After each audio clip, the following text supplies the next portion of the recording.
60 of 5 but average 50 something হবে কারণ আমার প্রেমে অনেক সিলেটে হয় 60 সিলেটে তো ফার্স্ট পার্ট বাতায় আর আমি অনেক আসলে নাম আছে আমার নাম আছে আমি পরে সেইখান থেকে জিজ্ঞেস করছি আমাকে আপনার অ্যাড্রেস কোড আছে আমার সাথে কোন জন্য অ্যাড্রেস কি বলবো হ্যাঁ সে 12 নম্বর দিয়েছে হ্যাঁ ওদের নাম ছিল কিন্তু আমার নাম ছিল না আমার অনেকে ছিল না আমার অনেকে পড়ে গেছে very nice অনেকে তোর তো বড় series the gaps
So well, I can see it's online already. We'll be starting the class in 5 minutes. I can see one viewer. So viewer who attending right at the moment, I'm requesting you to be here for some time, and please leave a message in the question box or at the link, below the link that has been posted in your Facebook group wall. Right, 2 viewers now. I'll be waiting for another 5 minutes, and then we'll start the class. Thank you very much. How do I know? Yeah. Which one?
আরে ওই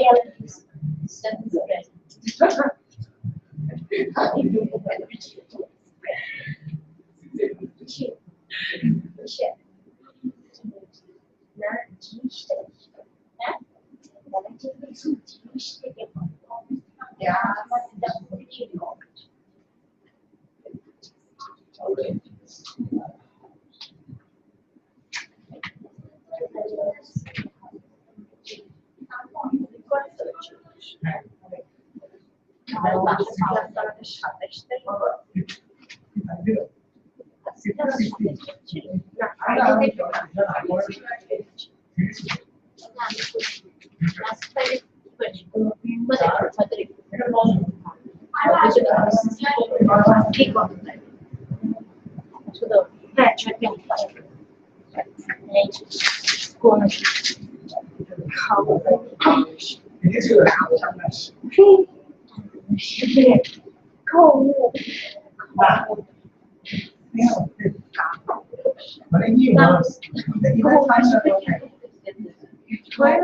জিনিস থেকে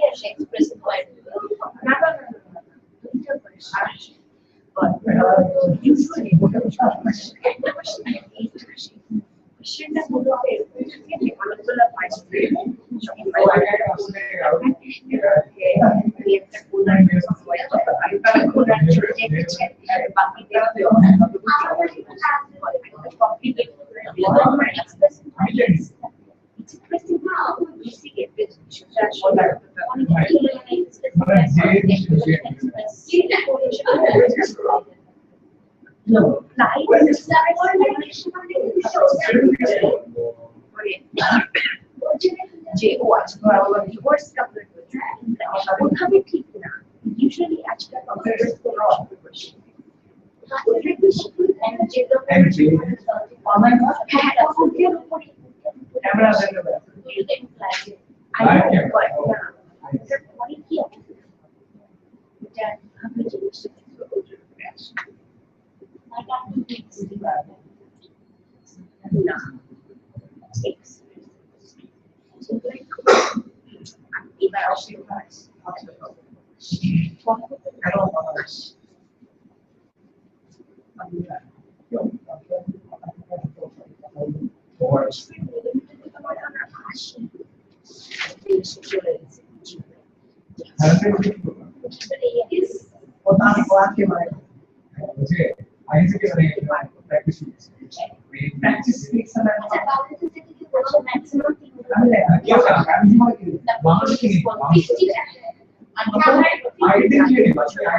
Chemical reaction, chemical reaction.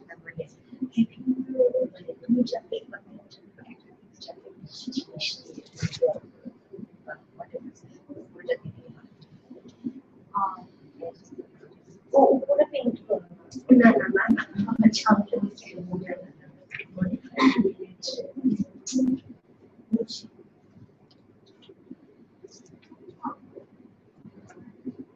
Sana akin rules to color rules to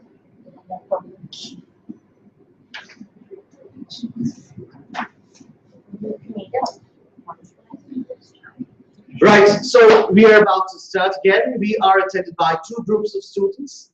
I can see some people attending me being here in Lcls, and there are people who are connected to me through the online methodology. I don't know what this is called, but it is that there are about 15 viewers who are listening to me probably from away. Right, so let us start discussing.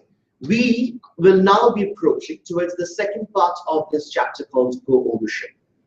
So how is the second part different from the first part is something that I want to tell you first. As far as this whole syllabus is concerned, the chapter is concerned, you know that this deals with co-ownership, or in other words, if a land is owned by more than one person. Now, as far as the progression of the last chapter is concerned, we have seen that how co-ownership will be dealt with when it comes to a transaction involving the co-ownership. Such as, let's say, if a land is owned by more than 5 persons, we understand that the co-ownership will have to have a particular nature, because not all co-ownerships are similar. Hence, we spoke about joint tenancy and tenancy in common. These are two types of co-ownership that are capable of existing in law and equity.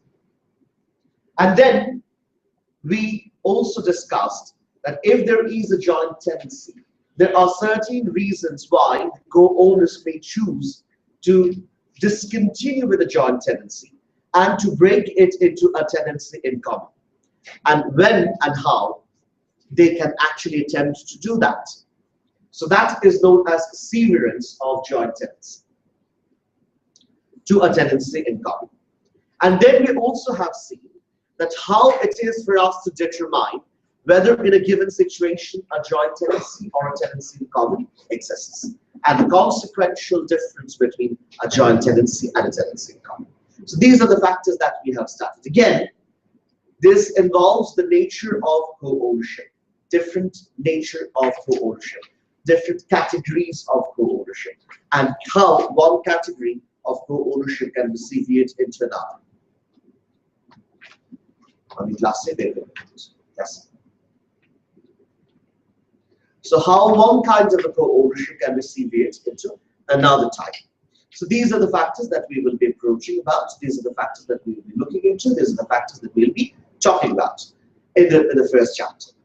After that, we have said that wherever there will be a co-ownership, and the co-ownership needs to be transacted in the sense that the land under the co-ownership will be sold to somebody. The land under the co-ownership will ultimately be occupied by somebody. The land under the co-ownership will be given out to somebody else. If that is the case, then what happens is that there always will have to be, for the purposes of smooth transaction, a trust on the land. And we have also talked about the formation of the trust. How is that trust formed? There are two bases upon which the trust may be formed. The first basis is that the trust may be formed, how to say, the trust may be formed expressly, where the settler creates the trust, dictates the terms of the trust, decides who the trustees and the beneficiaries will be. However, if there is no trust created by the settler, the trust will come automatically into existence by way of statutory implication. And how does that statutory trust come? How does that statutory trust come into being? That statutory trust will come into being following a proper method of formulation, and that has been discussed in both Law of Property Act 1925 and the Trust of Land and Appointment of Trustees Act 1996. Right. Having said so, we have seen that involving the actions relating to a co-owned land, there are certain problems and disputes that may arise amongst the parties. And if such disputes arise, those disputes may be resolved. And how can we plan to resolve those disputes? Right. If there is a dispute, you can make an application to the court under Section 40. The court, if generally the application is made for application for sale or injunction against sale, and the court is likely to look into Section 15, which gives us the factors the court will take into account while deciding whether a sale will be ordered or not. So we have come across that. If there is a dispute as to say what are the matters the court will consider, what are the matters that will is likely to have a bearing on the court's decision, we have started that. We have also understood the process of overreaching, the concept of overreaching, and how overreaching actually takes place. So we have also understood the position of the purchaser and the position of the trustees if overreaching occurs and if overreaching does not occur. And we also have looked into the factors involving the position of the purchaser when it is an application made by a trustee in bankruptcy. So these are the factors that we have studied. I'm sure that you have taken the notes of it, and if you go and study at home, you'll be understanding all the purposes of it. Yes, did you have a question? Yes. যদি four or more মানুষ যদি the code করে একটা land and সবাই যদি under tenancy common থাকে, is that case কোনো trustee থাকে? Of course, থাকে। তাহলে স্যার যে আমরা তো জানি যে maximum trustee হচ্ছে 4 and they will be joint tenants. So যদি পাঁচজনই owners tenancy common থাকে, তখন trustee আমরা কিভাবে ধরব? কারণ তখন তো joint tenancy। Okay. There are 4 owners who are joint tenants in law, but as far as their equitable ownership is concerned, they are tenants in common.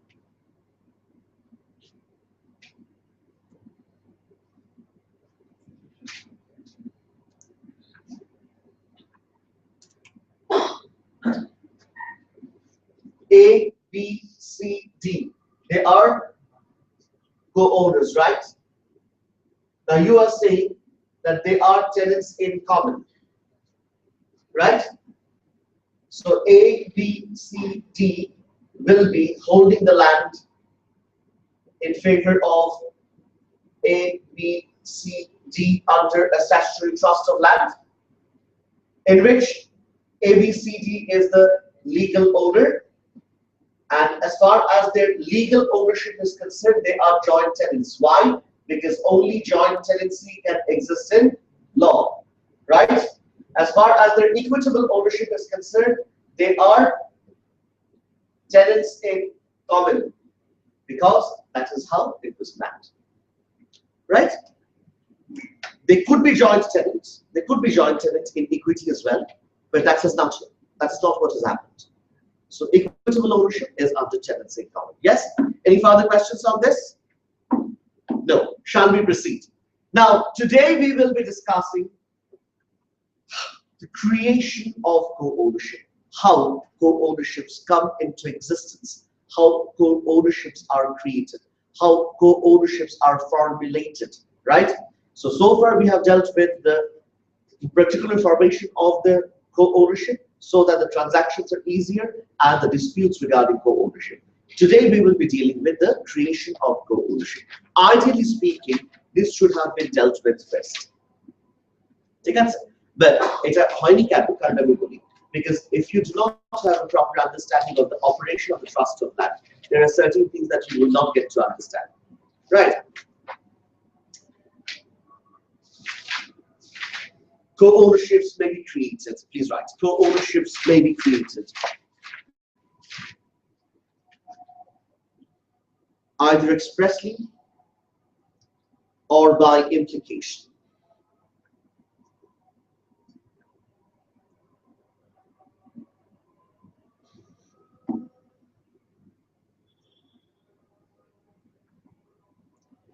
Co-ownerships may be created either expressly or by implication.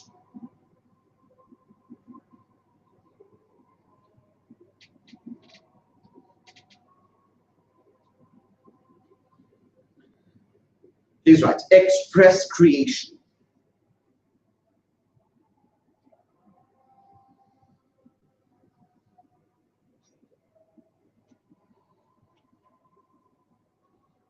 A co-ownership may be created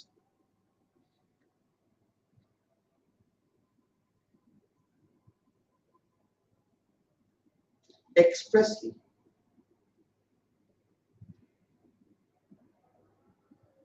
by way of a gift,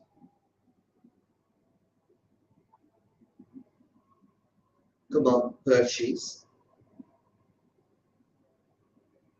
will,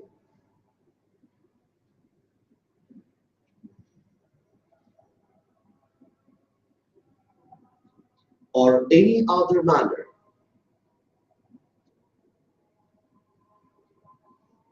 in which a document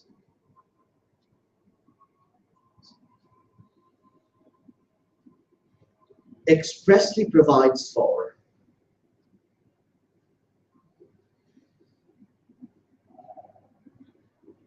the scope of a co-ownership. The scope of a co-ownership.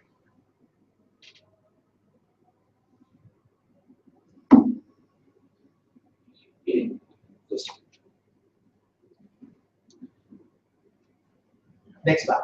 Implied creation. Implied creation.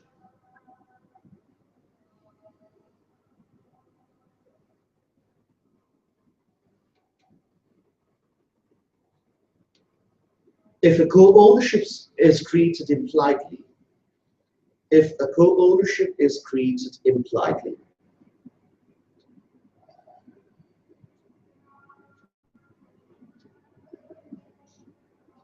i.e., that is, no mention is found of co-ownership. No mention.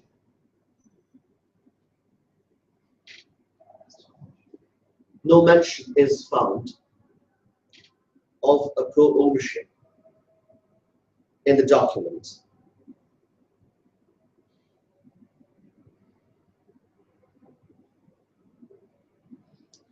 Which has been created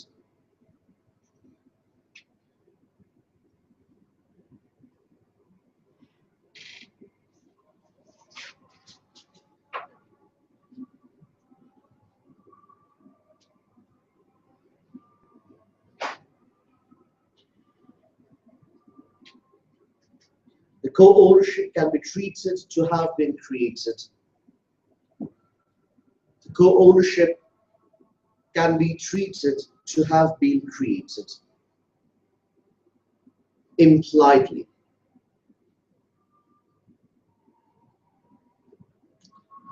Full stop. Next paragraph. A co-ownership can be created impliedly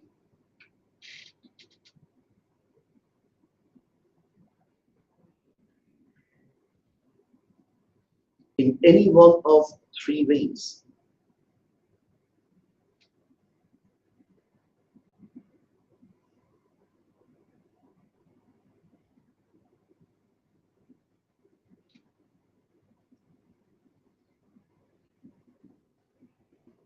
in any one of three ways. Number one, resulting trusts. Number two, constructive trust. And number three, proprietary stocking. Proprietary stocking. Proprietary stocking. Right. Okay. Now, let me speak for a moment to my phantom students. So, dear students who are attending me from away, are you hearing me clearly? Can I have the opportunity of moving around a little bit? If you have difficulty, please tell me whether you are having any difficulty. Right? Okay. So you can leave a message and I'll be frequently checking it. Thank you. Right. So we will be talking about resulting, constructive, and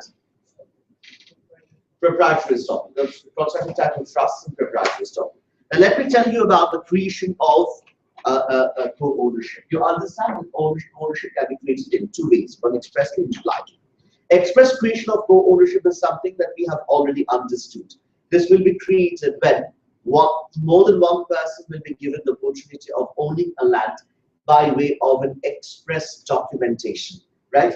That can happen how? X, at the time of his death, decided to gift his land to three of his children.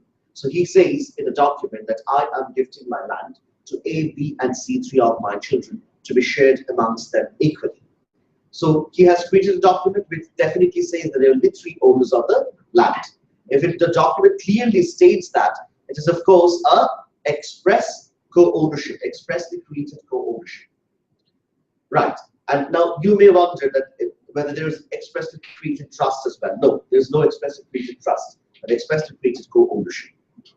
Secondly, somebody has purchased the land. And how he has purchased the land? A and B went to purchase the land, and both of them have registered their names as the owners. Or the deed of sale says, or deed of purchase says, X is selling the land to A and B. So how many owners are being of the land? Two. So it is again an expressly created co-ownership. Such a will can create an expressly created co-ownership, etc., etc. So we do not need to go into further details or examples. Now, the problems will start creeping in when we will talk about creation of implied co-ownership or implied creation of co-ownership, because these are implied, and how you will imply the terms it will ultimately be a challenge. Of course, the terms are implied in law, but the law does not come automatically. The law looks into the intention of the parties. And that is why, and that is how the law seeks to imply terms of those trusts, or terms of those co-ownership. And how will those trusts be created is a question before us. Now we are seeing that there are three methods in which the co-ownerships may come into existence as far as implied creation is concerned. First is a resulting trust, then the constructive trust, and then comes proprietary stocking. So let me tell you about the resulting trust concept. I'm sure that you're already aware of the resulting trust concept, but for land purposes, how is it generally looked into? The ultimate issue of resulting trust is that it generally or most certainly will involve a purchase of the land. Let's say X, Y, and Z together wanted to purchase a piece of land. Now, X contributed some of the purchase price, Y contributed some of the purchase price, and Z contributed the rest. Okay. However, the land has been purchased in the name of X. So if we look at the paper, we will see that it is X who is the owner of the land. But if we look beyond the paper, we will see that there are three people who have contributed their money in order to purchase this land. although it has been bought in the name of X. Now, legally speaking, what is the implication of Y and Z giving money for the land? What's the implication of Y and Z giving money for the land? Okay. There are two possibilities. First is that Y and Z has given the money to X to buy the land by way of a gift. By way of a gift. That is one possibility. It only but Y or Z দুজন মিলে X কে টাকা দিয়েছে to purchase the land by way of a gift. ঠিক আছে, তুমি একটা land কিনবে, আমরা তোমাকে এত টাকা contribute করলাম by way of a gift because you do not have as much money. That's possible. The other possibility is that Y and Z gave X the money not for X to be benefited by it, but they themselves to be benefited by it. In that case, we will assume that Y and Z also wanted to retain an interest over the property purchased. Right? So they gave money, why? Because they also wanted to be the owner. So it is not only X who will be the owner in that case. X, Y, Z, all of them will be the owners. Now the question comes again. How much will each of them own? Yes. How much will each of them own? You see, everything depends on the intention of the parties. Right? Everything depends on the intention of the parties. Intention of the parties মানে কি? আমরা যদি দেখি যে Y আর Z gift দিয়েছিল, সেটা তার intention হতে পারে। আমরা যদি কোনো প্রমাণ পাই যে Y আর Z gift দিয়েছিল, তাহলে gift দিয়েছিল। যদি প্রমাণ না পাই, তখন হবে প্রবলেম। যেহেতু প্রমাণ পাইনি, সেটা ধরে নিতে হবে Y and Z gift দিতে চায়নি। তারা কি করেছিল? তারা ইন্টারেস্ট রিটেইন করতে চেয়েছিল। রাইট? আচ্ছা। এখন কতটুকু ইন্টারেস্ট তারা রিটেইন করতে চেয়েছিল? এরপরেও আমাদের আবার দেখতে হবে। Do we get a proper intention evidence in the transaction? অর্থাৎ আমরা কি দেখতে পাচ্ছি যে তারা এভিডেন্স আছে যে তারা এই ইন্টেন্ট করেছিল যে না সবাই সমান সমান দিব। If that is the case, তাদের যা ইন্টেনশন সেই অনুযায়ী হবে। মুশকিল হচ্ছে যখন আমরা কোনো এভিডেন্স পাবো না of what their intention was, তখন কি হবে? আমরা ধরে নিব again কি ধরে নিব বল that they wanted to benefit themselves in proportion in which they have contributed in the purchase price. Do you get it? So again, what is the concept of the resulting trust? The resulting trust is an assumed trust. Assumed on the basis of what? Assumed on the basis of the intention of the parties. And how are we assuming the intention of the parties? Or when are we assuming the intention of the parties? We are assuming the intention of the parties when we do not have any evidence of the intention of the parties. Do you get it? Right? Right? আমাদের কি টেস্টটা কি? আমরা সামনের দিকে তাকালাম। XYZ টাকা দিয়েছে। X এর নামে রেজিস্টার্ড হয়েছে। এখন আমাদের প্রশ্ন হচ্ছে who are the owners of the property? Look into the intention. ইন্টেনশনের কোনো এভিডেন্স কি আপনার কাছে আছে? তারা কি কোনো এগ্রিমেন্ট করেছিল? করে নাই। বা ধরেন তারা একটা এগ্রিমেন্ট করেছিল। এগ্রিমেন্টে কি বলা ছিল? X রেজিস্ট্রেশন করলেও আমরা তিনজনই ওনার হব। Fine, be the owners according to the intention. 2, কি প্রপোর্শনে তোমরা মালিক হতে চাও? কোন এভিডেন্স আছে? আছে। এগ্রিমেন্ট কি বলেছে? Equally. Okay, equally.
Students attending from the way, I think I got disconnected for a while. Could you please give me a response as to whether you're hearing me?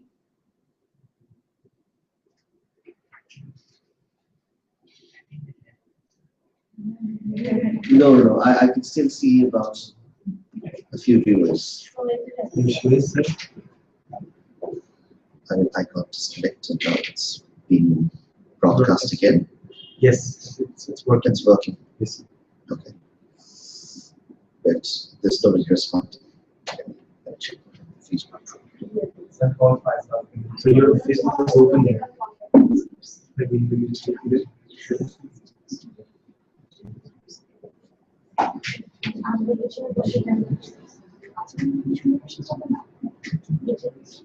Thank you.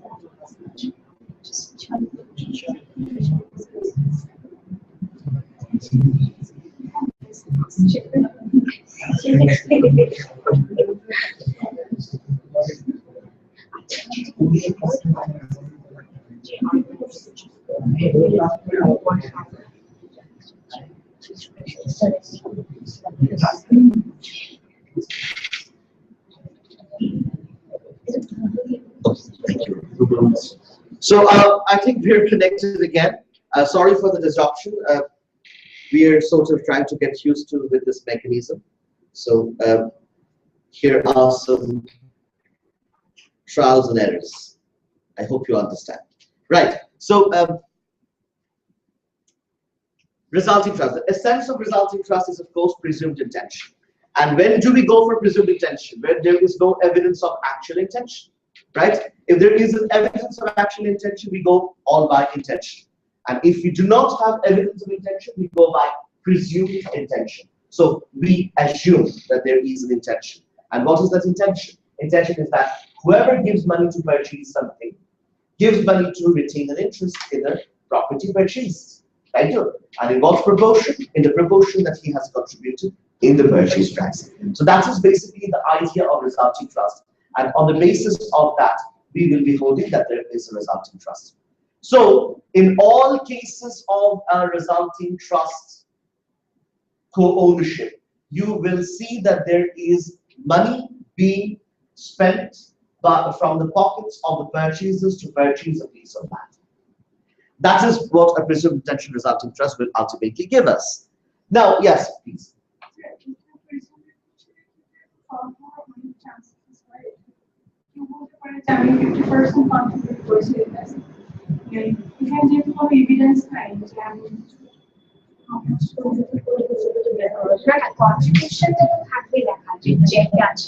আপনি বলছেন কন্ট্রিবিউশনারি যদি evidence না থাকে তাহলে তো your doomed কন্ট্রিবিউশনারি যদি evidence না থাকে তাহলে শেষ তাহলে কিছুই করা যাবে না even you cannot even claim any interest at all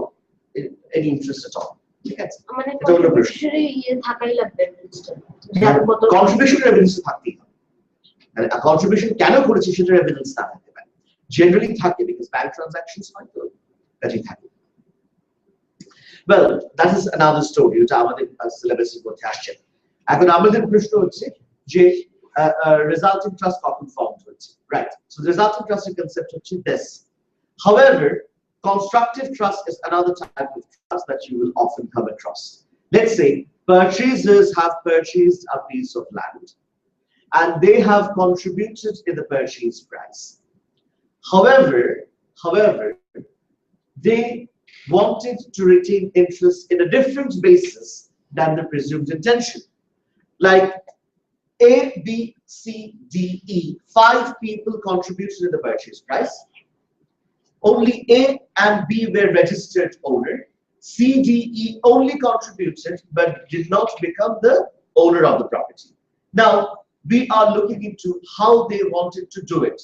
They have an internal agreement amongst themselves, where it is agreed that although A, B, C, D, E will be contributing in the purchase price in different amounts or different proportions, all of them will be holding the land as joint tenants in equity. Do you get it? Right? So are all of them retaining interest? Yes. On what basis? As equitable joint tenants. How much they contributed? Unequally to the purchase price. So their interest is joint tenancy, which is nothing but equal interest. It's not correct saying equal interest, but joint tenancy is identical interest, right? However, they have contributed differently. They have contributed in different proportions to the purchase price. So does it represent a resulting trust scenario? No. Why? Why? There is actual intention. There is evidence of actual intention. What is the actual intention? To get the property as beneficial co-ownership under a joint tenancy. That is their actual intention, right? So it is not a presumed intention anymore. When there is evidence of actual intention, do not go for presumed intention. Now the question is, what type of a trust do you think will it form? It will form a constructive trust. It will form a constructive trust. The idea of constructive trust is what? That is also an implied trust or implied co-ownership. But how will that come into being? According to the intention of the parties. How the parties wanted to share it on the basis of that. So one is resulting trust, the other is constructive trust. Now, listen to me very carefully. Although there is a considerable overlap between the concept of constructive trust and the proprietary estoppel, the scenario in which the proprietary estoppel generally applies or tends to apply is a little different from the scenario in which co-ownership rather applies. I will come and explain, but for the time being, let's focus on the constructive trust scenario. I'm telling you. The basic idea of constructive trust is this. Someone has made an agreement with some other person. What was the agreement? We will be purchasing the land and we will be contributing certain amounts of money and we will be sharing the land on the basis of the following terms, right? So this is an agreement or an understanding or an intention, right? On the basis of such intention or agreement, the other party or all the parties who have contributed money have relied upon. And on the basis of that reliance, they have suffered detriment by paying money for purchasing the property. And so, a constructive trust will arise in their favor, although on paper there is only one owner.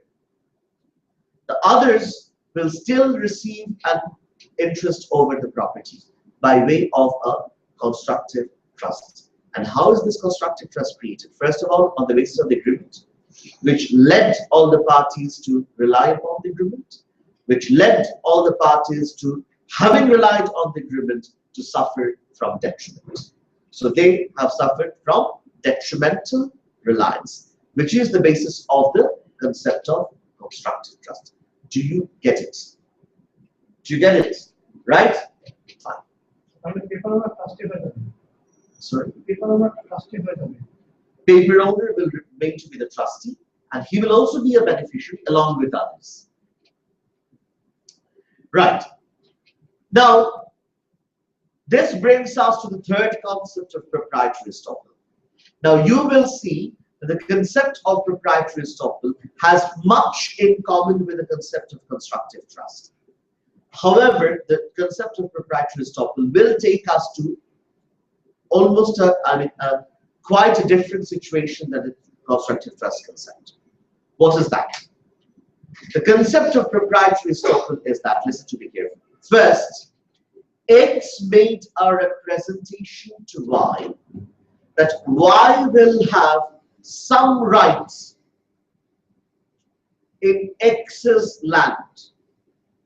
Again, X made a representation to Y that Y will have some right on X's land.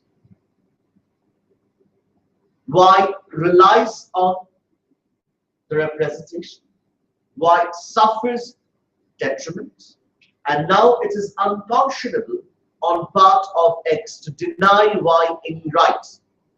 Hence, Y will now have a right over the property. This is nothing new. We are familiar with this type of pattern of consent from the concept of promissory estoppel. So rather than talking about a promise, we are talking about representation. Rather than talking about a promise to forego your legal right, we are talking about a representation to give an interest on the land. ঠিক আছে? ধরেন আমার একটা land আছে, সেই ল্যান্ডের উপরে আমি the sole owner, আমি এখানে 5 বছর ধরে আছি। আমি আমার একটা ফ্রেন্ডকে ইনভাইট করলাম যে why don't you come and start living with me? You can treat my land or a part of it as yours. I have a huge property and I do not need much of it. So you can build a house at some point or some corner and treat it as yours. Sorry?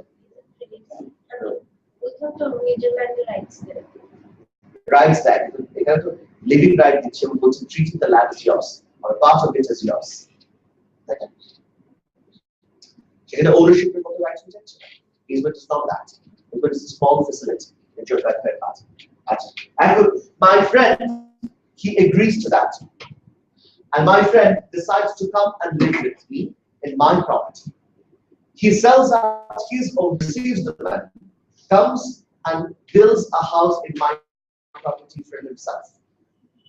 And also pays for some refurbishment of my house. Right? Now what is happening with him is this.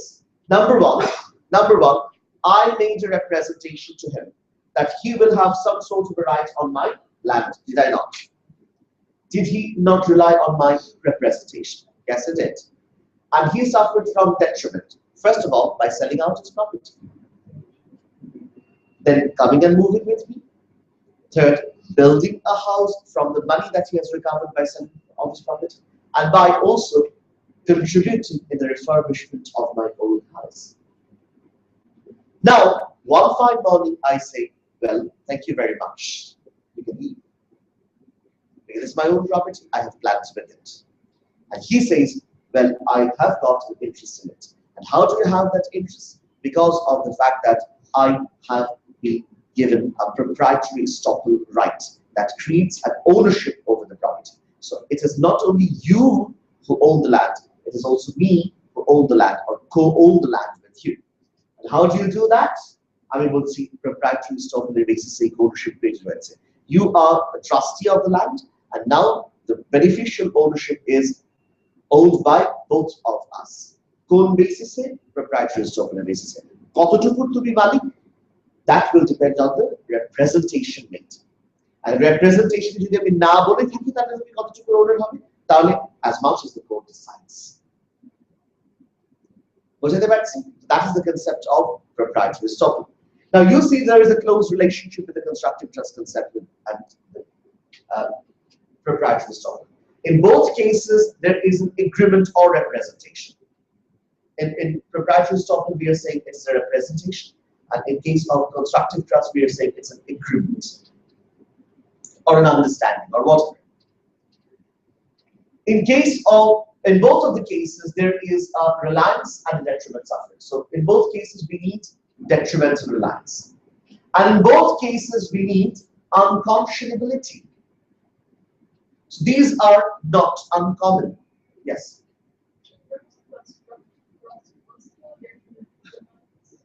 I have contributed to the purchase price. Of course. Why not? On the basis of the agreement, otherwise why would I give money?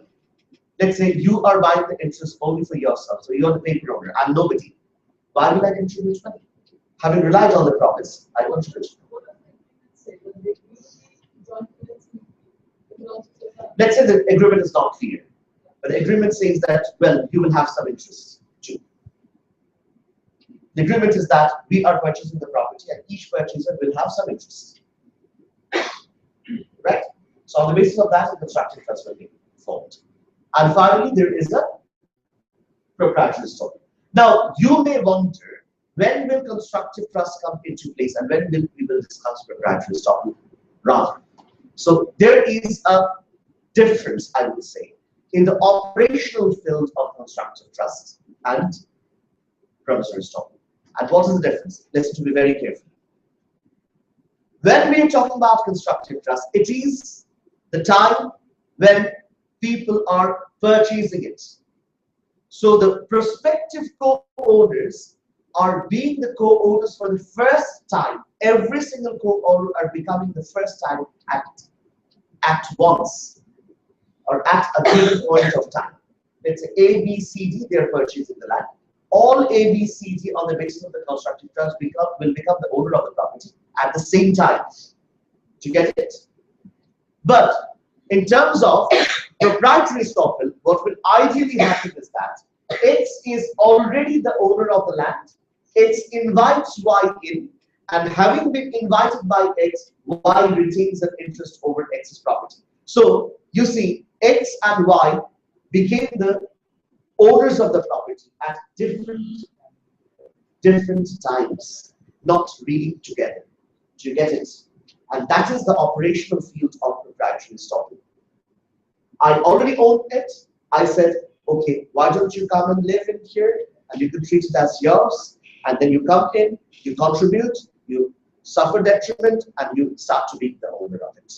Do you see the point? It is not that both of the co-owners or all of the co-owners have acquired interest at some crystallized point of time, which is the case both with constructive trust and resulting trust. Constructive trust কি হয়েছে? সবসময় যখন কিনেছে সবাই মিলে একসাথে মালিক হয়েছে। আর proprietary stock one party generally will buy the land earlier, and then the other party will have an interest on the basis of a representation made by the first party. Right? That is generally treated to be in the frame of proprietary stock. Or you want to ask a question? Sir, Yes. can you give an example? The resulting trust and constructive trust, two different situations. In actually resulting trust to the constructive trust. Pretty simple. Purchase money contributes korlam, but there is no intention of agreement written anywhere or no piece of evidence is found. It's a resulting trust, presumed potential resulting trust. But X, Y, the land, and they have an understanding amongst them that all of them will be the owners of the property equally. This is what? The constructive trust. Because there is evidence of intention. Here, any question? Then please write.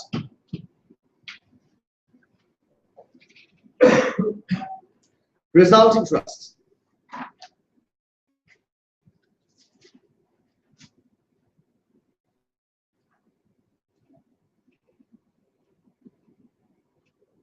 To establish resulting trust,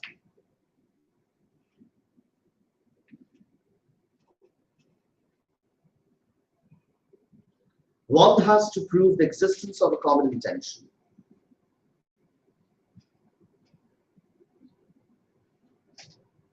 One has to prove The existence of a common intention.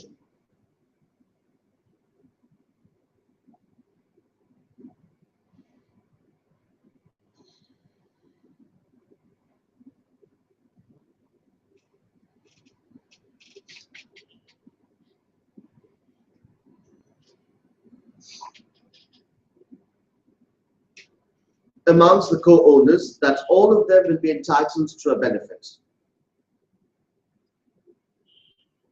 That all of them will be entitled to a benefit from the land.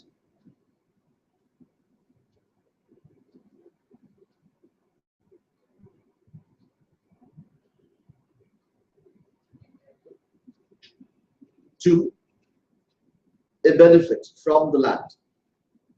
Full stop. A common intention can be established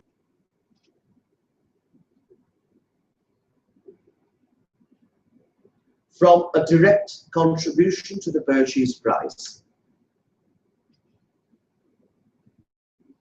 From a direct contribution to the purchase price.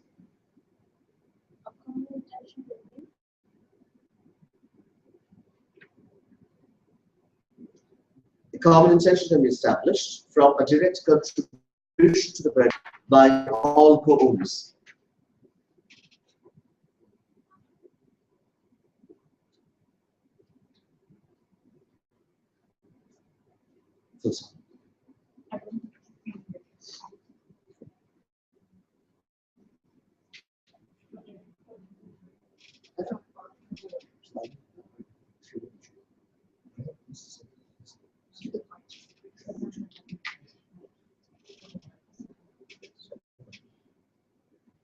Now, they are submitting their forms all by themselves. Copy that. Okay.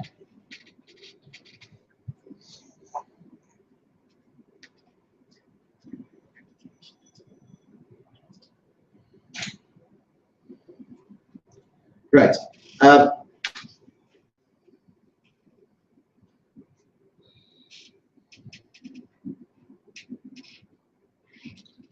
Resulting trust is said to arise.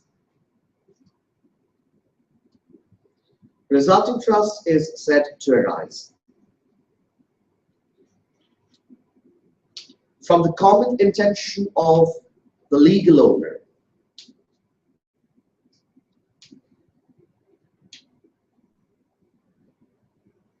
and the claimant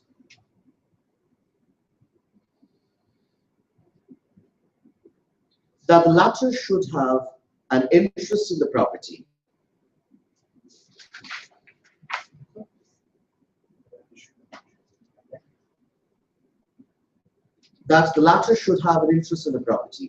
as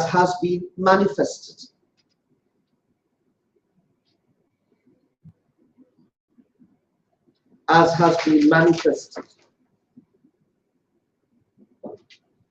by their contribution to the acquisition of the property.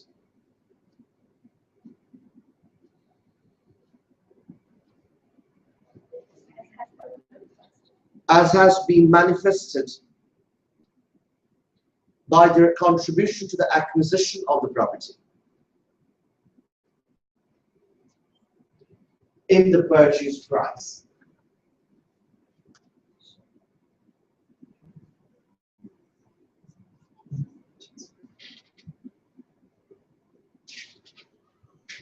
Tinsley versus Milligan. Tinsley versus Milligan.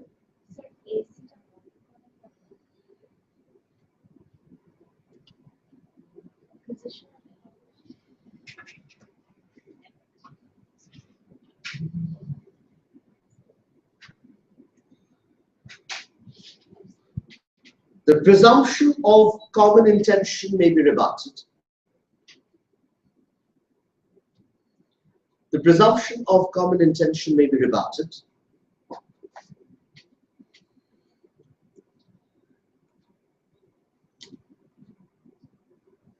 if a legal owner can prove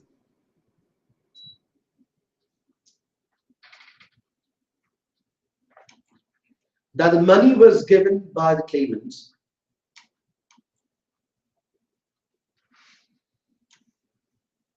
by way of a gift or a loan.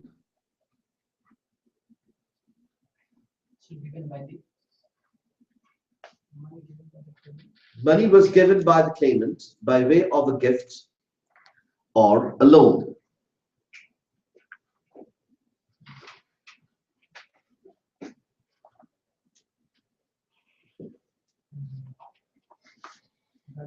Bradbury.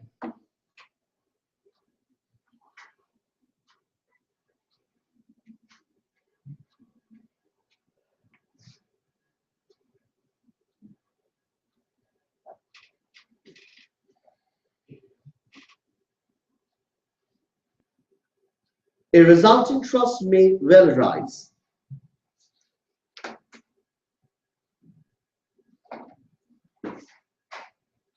for the creation of a co-ownership may well arise for the creation of a co-ownership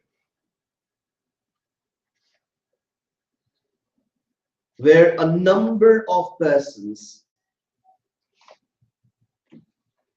directly contribute to the purchase price of the property.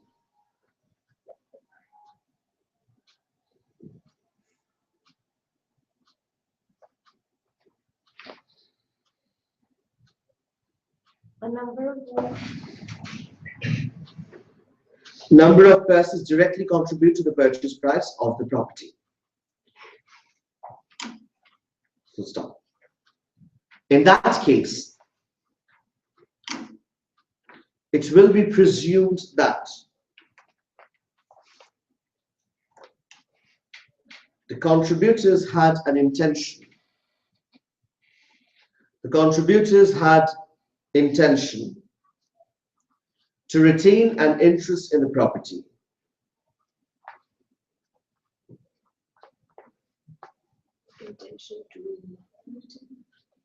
Retain an interest in the property according to the relevant proportion. According to the relevant proportion